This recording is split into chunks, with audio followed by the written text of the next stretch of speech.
The Adventures of Pinocchio. Chapter 4. The story of Pinocchio and the talking cricket, in which one sees that bad children do not like to be corrected by those who know more than they do. Very little time did it take to get poor old Geppetto to prison. In the meantime, that rascal Pinocchio, free now from the clutches of the carabineer, was running wildly across fields and meadows, taking one shortcut after another toward home. In his wild flight, he leaped over brambles and bushes and across brooks and ponds, as if he were a goat or a hare chased by the hounds. On reaching home, he found the house door half open. He slipped into the room, locked the door, and threw himself on the floor, happy at his escape. But his happiness lasted only a short time, for just then he heard someone saying, "Creak, creak, creak." "Who is calling me?" asked Pinocchio, greatly frightened. "I am." Pinocchio turned and saw a large cricket crawling slowly up the wall. "Tell me, cricket, who are you?" "I am the talking cricket, and I have been living in this room for more than 100 years. "Today, however, the room is mine," said the marionette. "And if you wish to do me a favor, get out now and don't turn around even once." "I refuse to leave this spot," answered the cricket, "until I have told you a great truth." "Tell it then, and hurry!" "Woe to the boys who refuse to obey their parents and run away from home. They will never be happy in this world, and when they are older, they will be very sorry for it." "Sing on, cricket mine, as you please. What I know is that tomorrow, at dawn, I will leave this place forever.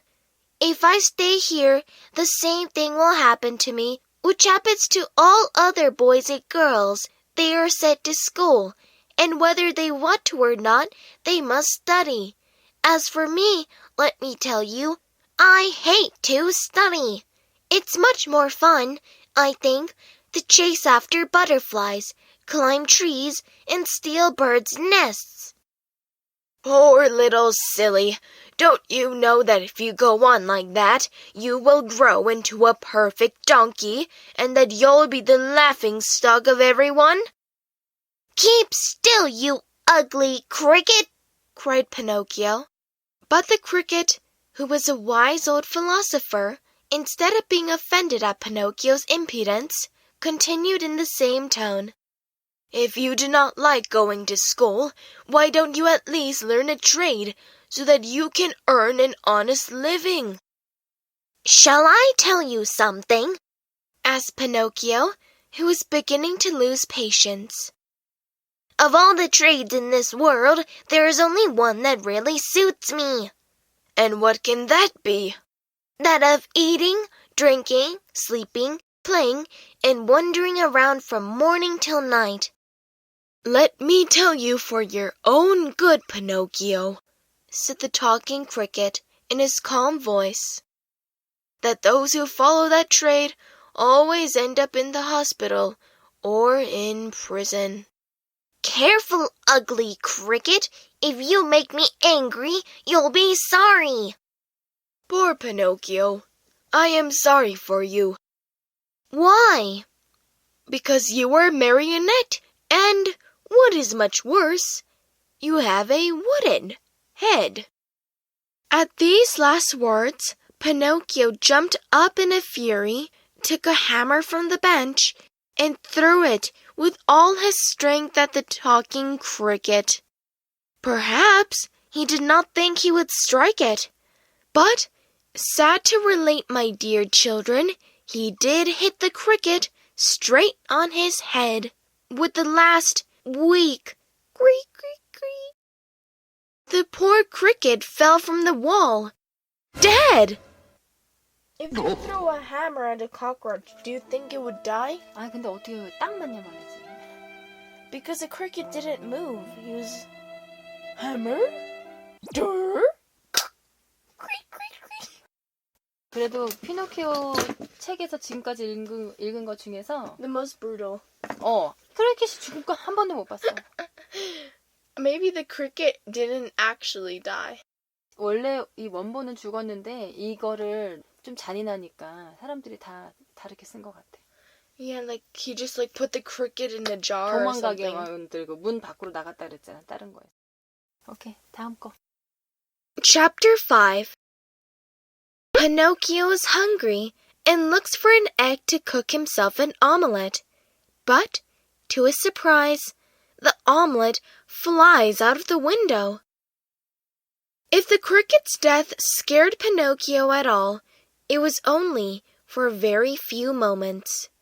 For, as the night came on, a queer, empty feeling at the pit of his stomach reminded the marionette that he had eaten nothing as yet.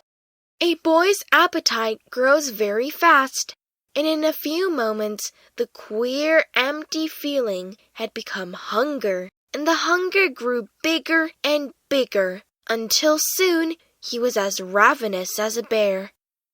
Poor Pinocchio ran to the fireplace where the pot was boiling and stretched out his hand to take the cover off. But to his amazement, the pot was only painted. Think how he felt. His long nose became at least 2 inches longer. He ran about the room, dug in all the boxes and drawers, and even looked under the bed in search of a piece of bread, hard though it might be, or a cookie, or perhaps a bit of fish. A bone left by a dog would have tasted good to him, but he found nothing. And meanwhile, his hunger grew and grew. The only relief poor Pinocchio had was to yawn, and he certainly did yawn, such a big yawn that his mouth stretched out to the tips of his ears. Soon he became dizzy and faint. He wept and wailed to himself. The talking cricket was right. It was wrong of me to disobey father and run away from home. If he were here now, I wouldn't be so hungry. Oh, how horrible it is to be hungry. Suddenly, he saw, among the sweepings in a corner, something round and white that looked very much like a hen's egg. In a jiffy, he pounced upon it. It was an egg. The marionette's joy knew no bounds. It is impossible to describe it. You must picture it to yourself. Certain that he was dreaming, he turned the egg over and over in his hands, fondled it, kissed it, and talked to it. And now, how shall I cook you? Shall I make an omelette? No, it is better to fry you in a pan. Or shall I drink you? No, the best way is to fry you in the pan. You will taste better. No sooner said than done. He placed a little pan over a foot warmer full of hot coals. In the pan, instead of oil or butter, he poured a little water. As soon as the water started to boil, tack! He broke the eggshell. But in the place of the white and the yolk of the egg, a little yellow chick, fluffy and gay and smiling, escaped from it. Bowing politely to Pinocchio, he said to him, "Many thanks indeed, Mr. Pinocchio, for having saved me the trouble of breaking my shell. Goodbye, and good luck to you, and remember me to the family." With these words, he spread out his wings and, darting to the open window, he flew away into the space till he was out of sight.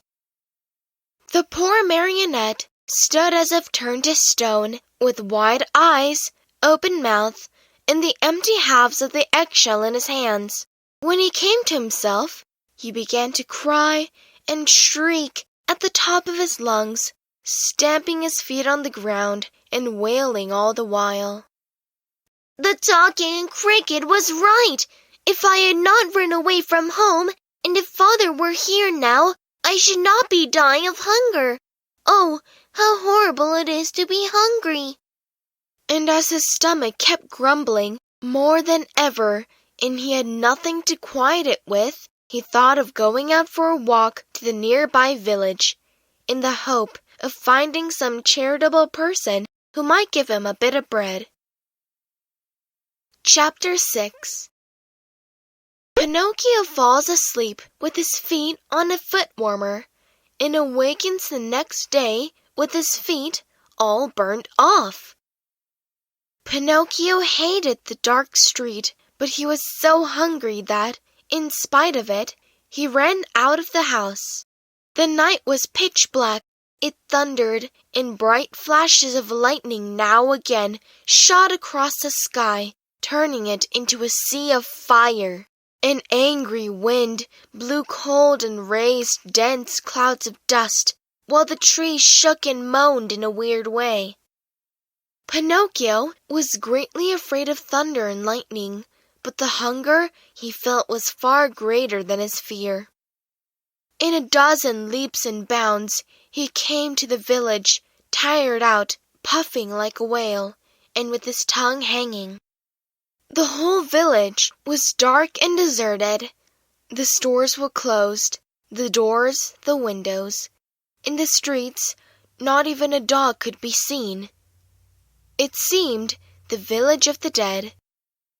Pinocchio, in desperation, ran up to a doorway, threw himself upon the bell, and pulled it wildly, saying to himself, "Someone will surely answer that." He was right. An old man in a nightcap opened the window and looked out. He called down angrily, "What do you want at this hour of the night? Will you be good enough to give me a bit of bread? I am hungry." "Wait a minute, and I'll come right back," answered the old fellow, thinking he had to deal with one of those boys who love to roam around at night, ringing people's bells while they are peacefully asleep. After a minute or two, the same voice cried, "Get under the window and hold out your hat." Pinocchio had no hat, but he managed to get under the window just in time to feel a shower of ice-cold water poured down on his poor wooden head, his shoulders, and over his whole body. He returned home as wet as a rag and tired out from weariness and hunger. As he no longer had any strength left with which to stand, he sat down on a little stool and put his 2 feet on the stove to dry them.